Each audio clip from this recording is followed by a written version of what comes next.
আসসালামু আলাইকুম। প্রিয় দর্শক বন্ধুরা, আশা করি সবাই ভালো আছেন। আমি হুমায়ূন আহমেদ আপনাদের সঙ্গে আছি আজকের এই নতুন নার্সারি বিষয়ক রিভিউতে নরসিংদী জেলার শিবপুর উপজেলা থেকে। দর্শক, আপনারা জানেন যে আমাদের নার্সারি বিভিন্ন বিষয় আপনাদের সাথে শেয়ার করি। বিভিন্ন ধরনের দেশি বিদেশি এবং অনেক বিদেশি আনকমন ফলের চারা আমি আপনাদেরকে দেখিয়েছি। তো দর্শক, আজকে আমি যে বিষয়টি আপনাদেরকে দেখাতে চাচ্ছি সেটা হচ্ছে খেজুর গাছ। আর আপনারা জানেন যে অ্যারাবিয়ান যে খেজুরগুলো আছে, একটা সময় ছিল মানুষের ধারণাও ছিল না যে বাংলাদেশে অ্যারাবিয়ান খেজুর হবে। কিন্তু বেশ কয়েক বছর যাবত কিন্তু বাংলাদেশে এই অ্যারাবিয়ান খেজুর হচ্ছে। বাংলাদেশের যে মাটি আছে, যে ওয়েদার আছে, সে ওয়েদারে কিন্তু অ্যারাবিয়ান খেজুর হয়। আর বাংলাদেশে বর্তমানে অনেক অ্যারাবিয়ান খেজুরের বাগান গড়ে উঠেছে। তো আমাদের নার্সারিতেও কিছু অ্যারাবিয়ান খেজুরের ভ্যারাইটি আছে। একটি গাছে এবছর প্রথম মুকুল এসেছে, সেটা আমি আপনাদেরকে দেখাবো যে ড্রামের মধ্যেও চাইলে এই অ্যারাবিয়ান খেজুরের চাষ করা যায়। তবে ড্রামের মধ্যে ফলনের পরিমাণ এত ভালো হবে না। আপনারা যারা অ্যারাবিয়ান খেজুর চাষ করতে চান বাংলাদেশে, অবশ্য মাটিতে রোপণ করে চাষ করবেন। আমরা সাধারণত ড্রামে গাছগুলো রাখি যেন আমাদের গাছগুলো এক স্থান থেকে অন্য স্থানে নেওয়াটা সহজ হয় এবং সহজে আমরা বিক্রি করতে পারি। কারণ অনেকে আছেন ফুল সহ বা ফল সহ গাছ চায়, এর জন্য আমরা এটা ড্রামের মধ্যে রোপণ করেছি। দর্শক, এখানে একটি গাছ আপনাদেরকে দেখাবো। এটা হচ্ছে তিউনিসিয়ার একটি জাত খেজুরের।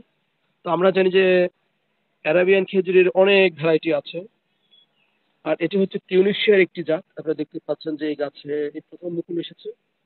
বেশ কিছু বাদি আপনারা দেখতে পাচ্ছেন। আমি অ্যাকচুয়ালি কাটার জন্য মোবাইলটা খুব বেশি কাছে নিতে পারছি না।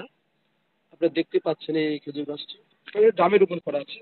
আর এই গাছের বয়স হচ্ছে 4 বছর এবং গাছটা কিন্তু বিশাল। আপনাকে আমি দেখাচ্ছি, অনেক উচ্চতায় উঠে গেছে ডালপালা। এখানে গাছের যে কাণ্ড আছে বা বডি আছে, এটা কিন্তু খুব বেশি একটা না। তারপরও দেখেন আপনারা, ফুল চলে আসছে। তো আমাদের বাংলাদেশি খেজুর কিন্তু এমন ছোট গাছে ফুল কখনো আসে না। এটা তিউনিসিয়ার একটি জাত। এবং এপাশে আরো খেজুর গাছ আপনারা দেখতে পাচ্ছেন, এগুলো বিভিন্ন জাতের খেজুর আছে।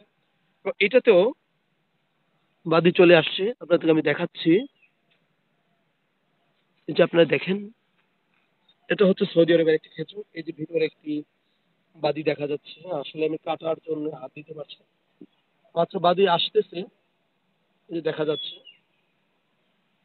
তো আমাদের নরসিংদীতে এই অ্যারাবিয়ান খেজুর গাছে খেজুর হয়।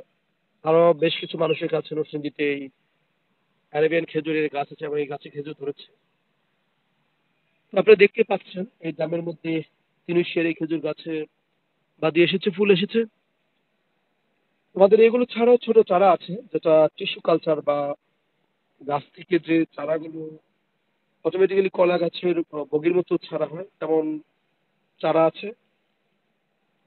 যারা এই তিনুশিয়ার বা অ্যারাবিয়ান খেজুরের চারা নিতে চান, আমাদের সাথে যোগাযোগ করলে আমরা আপনাদেরকে দিতে পারবো। দর্শক, মোবাইল স্ক্রিনে নাম্বার দেওয়া আছে, আপনারা যারা এই চারা নিতে চান আমাদেরকে ফোন করবেন, আমরা আপনাদেরকে এই অ্যারাবিয়ান বিভিন্ন ভ্যারাইটি খেজুরের চারা দিতে পারবো। আপনারা চাইলে এমন ভাবে দাম সহ এরকম ফুল সহ ফল সহ চারা নিতে পারবেন। দর্শক, আপনি ভালো থাকবেন। আল্লাহ হাফেজ।